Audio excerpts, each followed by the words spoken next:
How to buy Dill token. Now this token came under the symbol of GB.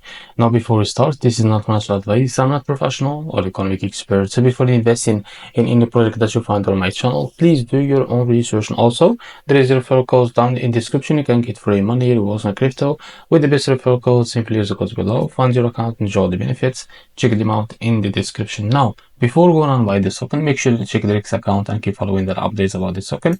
As you can see, this token is available on the screener. It's created 16 hours ago and increased by 1000% in less than 4 hours. The liquidity unlocked, as you can see, by 99%. That's mean your investment in the safe place. And this token trended number 9 in Solana section. Now click here to copy the token address to be able to buy this token and open your funds wallet for that.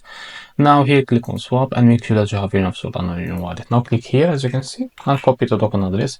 So as you can see, this is our token. Now click on it and here type how much you want to buy. As you can see, now here you will be able to see how much you receive, and after that select the provider, for example Jupiter, and make sure to read all of that information here and click here on swap. And after that you will be able to redirect to the Jupiter provider page to be able to buy this token. Now if you face an issue, go back to this page and switch, as you can see, the slippage from here or custom it, because most of issues come from the slippage, and after that you can be able to buy the token without any issue. So this is how to buy DP token. If you found this very helpful, please like and subscribe. See you in the next video.